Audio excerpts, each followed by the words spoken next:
Welcome to Transforming the Toddler Years, a Core 4 parenting podcast for conscious, cycle-breaking parents ready to turn toddler tantrums into teachable moments.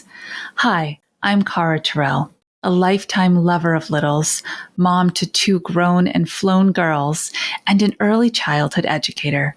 Through the show, I teach you my collaborative parenting methodology for nurturing your little human's mind, body, and spirit. Because how you connect and collaborate in the first 5 years is how you raise happy, healthy kids who grow into the best version of themselves and find true success in school and life. Welcome back, Toddler Tribe. Today, I'm getting real and raw and vulnerable. I sometimes do that, and today just felt like that day. So here's the deal. You know, if you listen to this show, that my kids are older. In fact, they're adults. They're grown and flown. But you might not know how old I am. I am currently 48 years old. Yeah, that's right. I'm 48 years old, and I have a 19-year-old, a 21-year-old, and a 24-year-old in heaven. So why am I telling you this? Well, early on, way back in February of 2024, I said to myself, I need to be fit by 50. It became a really cool alliteration mantra in my head. I need to be fit by 50. I want to be fit by 50. I should be fit by 50, right? All of those unhelpful verbs that we throw in there. And then all of a sudden, it became I will be fit by 50. Watch me achieve this goal. Way back in February, I started very slowly setting a reasonable and achievable goal for exercising. 3 times a week, 20 minutes a time. And I had this elliptical that my parents gave me, and I started using that. I didn't go fast. Honestly, I don't even know that I sweat all that much way back then. But it was a reasonable and achievable goal. Then in April, I was ready to travel. I was headed to the National Head Start. I was headed off to do some other speaking engagements, and I was going to be flying, and I was going to be on stages. I was going to be in hotels that maybe, or actually, check that, I was going to be in Airbnbs that didn't have a gym, didn't have an elliptical. And I thought, whatever will I do? I am proving to myself that I'm capable of doing this. And I actually started to feel confident enough to add a 4th day and then a 5th day and believe that I could do it. So this dear friend of mine said, oh, I have a solution for you. Right? I have a Peloton and they have an app here. Let me get you some Peloton in your ear so that you can keep doing what's making you feel good while you're traveling and teaching and speaking. And it was a game changer. Fast forward to today, I exercise daily. I do have an actual treadmill. And yes, I still have Peloton in my ear. And here's what Peloton taught me today. Because, you know, they have those inspirational leaders in there, those coaches that keep you moving forward and finding that learning edge and feeling like you're making that next leap of what you're capable of, while also creating for you kind of a roadmap. Okay, this is the workout you chose today. This is what we're going to do. I'll be with you every step of the way.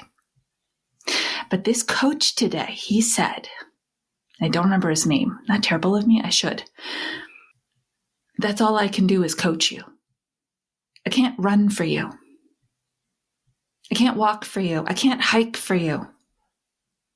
You have to want to do that for yourself. And I had this aha moment because, duh, of course that's true. And I talk all the time about the fact that You are there coaching your kids. The parallel just became so expressly clear to me that as a conscious parent who is using collaborative parenting strategies that I teach in my program, you are their coach. You are their model. You are their inspiration. You encourage, you empower, you create opportunities for those good choices, those good behaviors, those great outcomes, those celebration moments, but nobody can choose to have them except your child. You can't make good choices for them. You can't. It's just true. And I say all the time, you are not in charge of your child's choices. And I'm realizing this is what I meant. You are in charge of supporting their thinking process, the way that they use emotion, the way that they think things through. You are in charge of helping them design a plan. You are in charge of growing their character and their humanness. Who's in charge of the choice? To stand on the top of the couch and jump off? Them. Who's in charge of the choice to put their dish over by the sink without being asked? Them. But you're the support system. And another thing really hit me hard this morning as I was doing a training for a 5K because this girl's running the turkey trot this year. By the time this comes out, I might have already done it. Ooh, that'll be really fun to come in and tell you how it went. Another thing really hit me hard this morning. If you're killing it and you're staying calm, and you're putting time between your reactions and your responses, and you're choosing intentional language, and you're inviting your child into the problem-solving process, and you have figured out how to be your best self in many moments of the day, right? Not all the moments, because you're still human. We cannot expect that that means a perfect performance from our kids. Because you're doing your best doesn't necessarily mean they will do their best. And I know that in our cause and effect world, in our cause and effect brain, we think if we put in the work, we're going to get the results. Well, yeah, you are, but they're your results. It's your achievement and accomplishment that you continue to practice this style of parenting. They have their own process. So don't judge your results by their results. It's complicated, isn't it? Here's an example. Let's go back to last February again.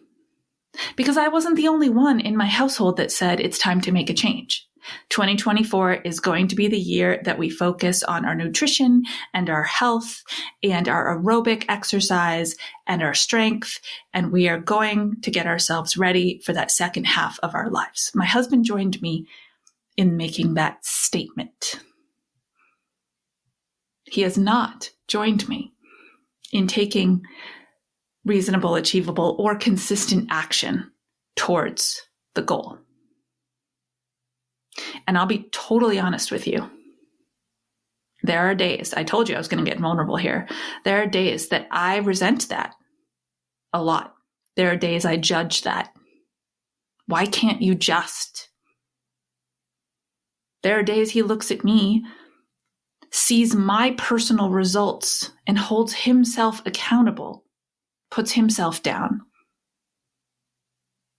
And it has some jealousy. And my gut reaction is to want to say, you didn't do the work. If you don't do the work, you don't get the results. But that's not helpful, is it?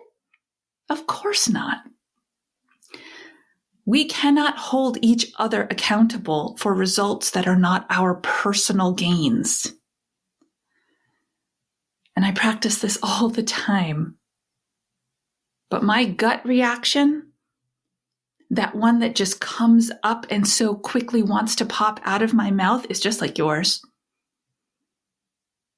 The challenge is in, can I take the breath, change my perspective, and remind myself my journey, my results. I can celebrate a win if I hold my tongue. I can use encouraging words later. And when he does come up to me and say things like, I really probably should do, listen to all those words, probably should. Those are not action-taking words, but we'll get there, right? I really probably should do more aerobic exercise, more cardio. I lovingly say, yes, you probably should. That would be really good for you to start reaching your goal. As you sit with kind of this melding of worlds, because that's what it is. The strategies that I teach you for how to consciously control your own experience, stress, mindset, and words works, not just with your toddlers, but with all the other people that you engage with and have relationships with too. It is kind of a bonus. You can just swap out that word. And now I'm going to transform my coworker's space. Now I'm going to transform the relationship I have with my partner. Now I'm going to transform the relationship I have with the person bagging my groceries. Because how we hold ourselves, how we use words, the way we see the world and other people's perspectives always wins in relationship building. So I'm just going to keep doing my thing over here. I'm going to keep modeling what it looks like to be someone who takes internally motivated, driven, consistent choice action. And if he decides to join because he's ready and he wants to, great. I will cheer for him. Just like today, I will choose not to judge him. When you look at your toddlers on a daily basis, cheer for yourself.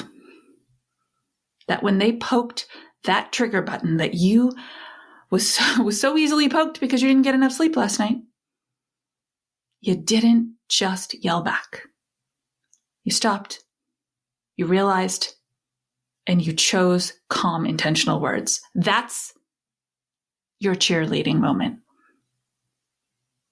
The fact that they're a little bit off the rails right now has nothing to do with you.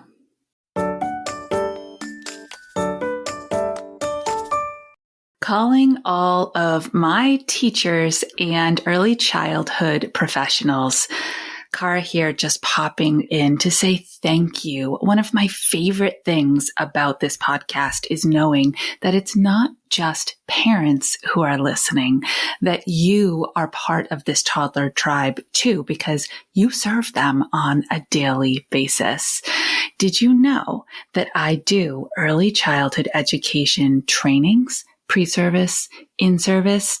And as often as I can, I float around the United States and beyond to conferences to do the work to help you do the work. I would love to connect specifically with you. So here is an opportunity to get on a one-on-one call with me, work with me. Let's get together. It's totally a free consultation, and I would love to hear who you serve, their ages, their stages, their struggles, and what type of professional development you would benefit from most. Who knows? Maybe I'll create a whole new workshop just for you, your team, and the kids that you serve. Look forward to connecting with you. And now let's get you back to the end of this amazing episode. Until our next episode, stay mindful and proactive. as we transform the toddler years.